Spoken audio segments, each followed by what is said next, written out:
नरक जाने का असली हकदार कौन होता है? दोस्तों, नरक जाने का असली हकदार कौन होता है और वह कौन सा पाप करता है जिसे करने वाले मनुष्य को नरक जाने से कोई नहीं रोक सकता? दोस्तों, आज हम एक प्राचीन कथा के माध्यम से यह जानने की कोशिश करेंगे कि पूजा पाठ दान धर्म जप तप जैसे लाखों पुण्य कार्य करने के बाद भी कुछ लोग नरक में क्यों जाते हैं और अत्यधिक घोर पाप करने पर भी कुछ लोग स्वर्ग में क्यों जाते हैं। साथ ही हम यह भी जानेंगे कि कौन सा पुण्य है जो मनुष्य के करोड़ों पापों को नष्ट कर देता है और वह कौन सा पाप है जो उसके सभी पुण्यों को मिटा देता है। तो चलिए दोस्तों, बिना समय गवाए इस कथा को शुरू करते हैं। एक समय की बात है, देवर्षि नारद नारायण नारायण का जाप करते हुए वैकुंठ लोक में भगवान विष्णु के पास जाते हैं और पूछते हैं, हे प्रभु, कुछ मनुष्य पाप करने के बाद भी स्वर्ग में क्यों जाते हैं और कुछ पुण्य करने के बावजूद नरक में क्यों जाते हैं?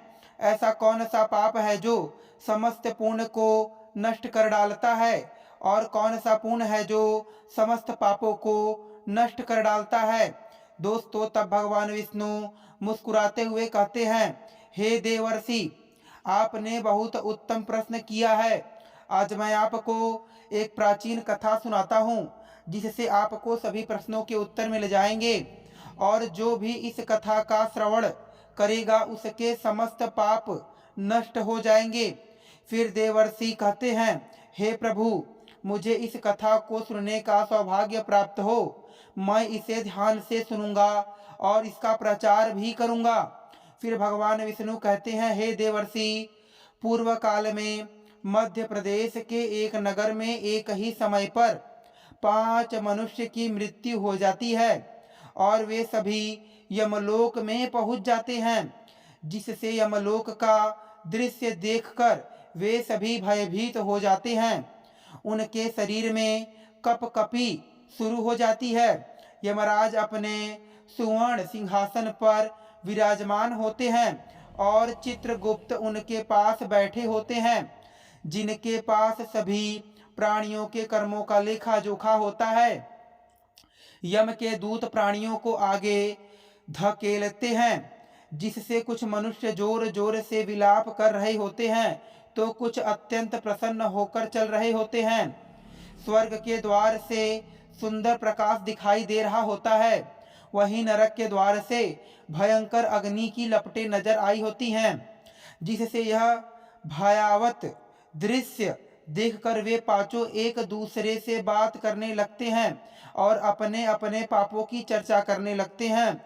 उन पांचों में से 4 ने जीवन में बहुत पाप किए थे और उन्हें लगता था कि अब वे नरक में ही जाएंगे। इनमें से एक चोर था, एक वैश्या था, एक विद्वान पंडित था और एक राजा का सैनिक, 5वां एक धनवान किसान था। वे सभी अपने अपने कर्मों के परिणाम के लिए तैयार थे।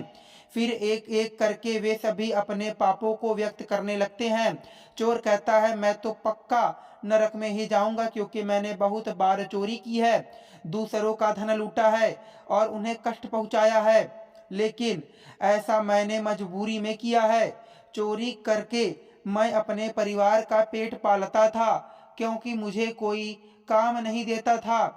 शायद विधाता ने मेरे भाग्य में यही लिखा था। मैं जानता हूँ कि मेरा पाप कभी नहीं मिटेगा और मुझे लगता है जन्म किसी पशु के रूप में मिलेगा। फिर वैश्या बोल पड़ती है, मैं ही सबसे बड़ी पापनी हूँ। मैंने अनेक पुरुषों से संबंध बनाए हैं जो शास्त्रों के अनुसार पाप है और मुझे नरक में ही जाना पड़ेगा, लेकिन मैंने यह पाप जानबूझकर नहीं किया है। जब मैं छोटी थी तब एक दुष्ट व्यक्ति ने मुझे उठाकर वैश्या बना दिया। मुझे जीवित रहने के लिए यही रास्ता दिखाया गया।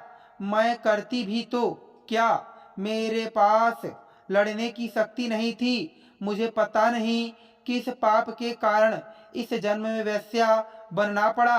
दोस्तों, फिर सैनिक कहता है, हम चारों में सबसे बड़ा पापी मैं हूँ।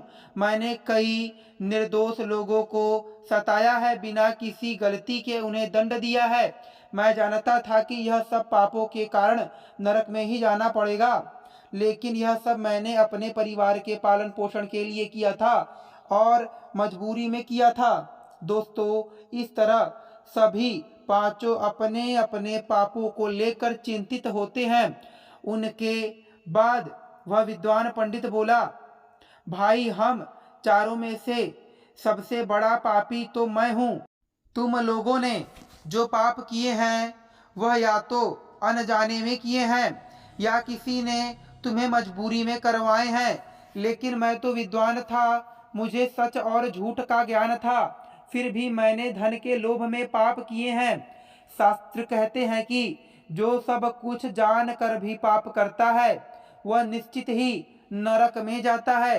मैंने अपने ज्ञान का दुरुपयोग किया है। मैंने ज्ञान देने के बदले धन लिया है, कभी किसी को मुफ्त में ज्ञान नहीं दिया। इसलिए मैं सबसे बड़ा पापी हूँ और मुझे नरक में ही जाना पड़ेगा। दोस्तों, उनकी बात सुनकर वह धनी किसान हंस पड़ा और बोला, तुम सब इतने बड़े पापी हो कि नरक में ही जाओगे। तुम लोग बड़े पापों के भागी हो और यमराज तुम्हें कभी माफ नहीं करेंगे। मैं ही सबसे बड़ा पुण्यवान हूँ। मैंने जीवन में बहुत पूजा पाठ किया है, ब्राह्मणों को दान दिया है, मृत्यु से पहले गाय का दान किया है और मेरे बेटे पौत्र मेरे लिए श्राद्ध, तर्पण और यज्ञ कर रहे हैं। इसलिए मुझे विश्वास है कि यमराज मुझे नरक में नहीं भेजेगा, बल्कि मैं स्वर्ग में जाऊंगा। दोस्तों, फिर पांचों लोग धीरे धीरे आगे बढ़ते हैं और जब उनका समय आता है तो उनके पाप और पुण्य का मूल्यांकन किया जाता है। सबसे पहले चोर की बारी आती है। चित्रगुप्त उसके कर्मों का लेखा जोखा निकालते हैं और विचार करने के बाद उसे स्वर्ग में भेजने का निर्णय लेते हैं। चोर को यह सुनकर आश्चर्य होता है और वह खुशी खुशी स्वर्ग के द्वार की ओर बढ़ता है। इसके बाद वैश्या की बारी आती है। चित्रगुप्त उसके पाप पुण्य का मूल्यांकन करते हैं और उसे भी स्वर्ग में भेजने का निर्णय लेते हैं। यह सुनकर वह वैश्या भी हैरान होती है, लेकिन खुशी खुशी स्वर्ग की ओर चल पड़ती है। तीसरी बारी सिपाही की आती है। चित्रगुप्त उसके कर्मों का मूल्यांकन करते हैं और उसे भी स्वर्ग में भेजने का निर्णय लेते हैं, जिससे सिपाही भी खुशी खुशी स्वर्ग के द्वार की ओर बढ़ता है। फिर चौथी बारी विद्वान ब्राह्मण की आती है। चित्रगुप्त उसके कर्मों का मूल्यांकन करता है और उसे भी स्वर्ग में भेजने का निर्णय लेता है। ब्राह्मण सोचता है कि मैंने तो पाप किया था, फिर मुझे क्यों स्वर्ग में भेज रहे हैं, लेकिन वह भी खुशी खुशी स्वर्ग के द्वार की ओर बढ़ता है। दोस्तों, इन चारों को स्वर्ग में जाते देख वह धनी किसान क्रोधित और दुखी हो जाता है और वह सोचता है, यह कैसा न्याय है, इन पापियों को स्वर्ग में भेजा गया और मुझे क्यों नरक भेजा जा रहा है। वह यमराज से कहता है, मैंने तो जीवन में कोई पाप नहीं किया है, मैंने पुण्य किए हैं, फिर क्यों मुझे नरक में भेज रहे हो। तब यमराज उसे जवाब देते हैं, तू तो बहुत बड़ा अपराधी है, तेरे एक पाप के कारण तेरा सारा पुण्य नष्ट हो गया, तूने जानबूझकर पाप किया है। यह जो 4 लोग स्वर्ग में जा रहे हैं, उन्होंने पाप किए तो थे, लेकिन उनके पुण्य कर्म उनके पापों से अधिक थे। फिर यमराज आगे कहते हैं, वह चोर मजबूरी में चोरी करता था, लेकिन उसने गरीबों की मदद की और इसलिए वह स्वर्ग में गया। और वैश्या अपनी इच्छा से नहीं बनी थी, उसे जबरदस्ती इस जीवन में लाया गया था, लेकिन उसने पुण्य के काम किए थे, इसलिए वह भी स्वर्ग में गई। वह सिपाही राजा का आदेश मानता था, लेकिन उसने कई बेसहारा लोगों की मदद की थी, इसलिए वह भी स्वर्ग में गया था। वह ब्राह्मण भी अपने ज्ञान का दुरुपयोग करता था, लेकिन उसने गाय की सेवा की, दान किया, इसलिए उसका पुण्य पाप से अधिक था। फिर वह धनवान किसान यमराज से कहता है, हे धर्मराज, इन चारों ने जो पुण्य किए हैं वह तो मैंने भी किए हैं, बल्कि उनसे ज्यादा किए हैं, फिर भी मुझे नरक में क्यों भेज रहे हो? तब यमराज कहते हैं, तू तो अपनी ईगो और अहंकार के कारण पापी बना है। तूने पूर्ण कार्य किए तो थे, लेकिन तेरी कर्तव्य निष्ठा में कमी थी, इसलिए तेरे कर्मों का हिसाब तुझे नरक में ले जाएगा। दोस्तों, फिर यमराज कहते हैं, हे दुष्ट, क्या तुम्हें याद है कि तुमने उस अबला विधवा नारी पर झूठा आरोप लगाया था कि उसने तुम्हारे घर में चोरी की है?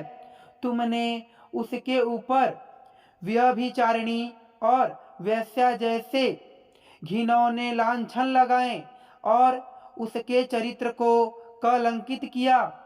तुम्हारे इन झूठे आरोप के कारण राजा ने उसे दोषी मानकर मृत्युदंड दे दिया था। हे पापी, जान लो, ब्रह्मा हत्या, चोरी, मदिरापान जैसे घोर पापों का प्रायश्चित किया जा सकता है, परंतु झूठे आरोप लगाने और किसी के चरित्र का हनन करने का कोई प्रायश्चित नहीं है। जो मनुष्य सत्य जानते हुए भी झूठ बोलकर दूसरों पर दोष लगाता है, वह सबसे बड़ा पापी होता है। ऐसे मनुष्य के सभी पुण्य नष्ट हो जाते हैं। तुम्हारे द्वारा किए गए सभी पुण्य भी इसी पाप के कारण नष्ट हो गए। दोस्तों, इसके बाद यमराज यमदूतों को आदेश देते हैं कि उस पापी किसान को नरक में ले जाएं। तब वह किसान रोता बिलखता हुआ नरक के मार्ग पर चल पड़ता है। हे देवर्षि, इस प्रकार उन चारों व्यक्ति को उनके पापों के बावजूद स्वर्ग की प्राप्ति हुई, परंतु इस किसान ने सबसे सघन्य अपराध किया। उसने एक अबला स्त्री पर झूठे लांछन लगाकर उसका चरित्र हनन किया। स्त्री सदा पूजनीय है। जो भी पुरुष किसी स्त्री पर झूठे आरोप लगाता है वह महापाप का भागी बनता है। मनुष्य को कभी भी स्त्री की दुर्बलता का फायदा नहीं उठाना चाहिए और पराई स्त्री को सदा माता के समान मानना चाहिए। जो विधवा और दुखियारी स्त्री को सताता है उसे निश्चित ही नरक में जाना पड़ता है। मनुष्य को हमेशा सत्य के मार्ग पर चलना चाहिए। सत्य के मार्ग पर चलने से ही स्वर्ग की प्राप्ति होती है और असत्य का साथ देने से सभी पुण्य नष्ट हो जाते हैं। इसलिए कभी किसी पर झूठा आरोप न लगाएं। सत्य जानते हुए भी असत्य का साथ न दें, क्योंकि यमराज झूठे आरोप लगाने वाले को कभी क्षमा नहीं करते। तो दोस्तों, मैं उम्मीद करता हूँ कि आपको यह कथा पसंद आई होगी। यदि आपको यह कथा पसंद आई तो हमारे चैनल को लाइक शेयर सब्सक्राइब करें। फिर मिलेंगे आपसे अगले वीडियो में।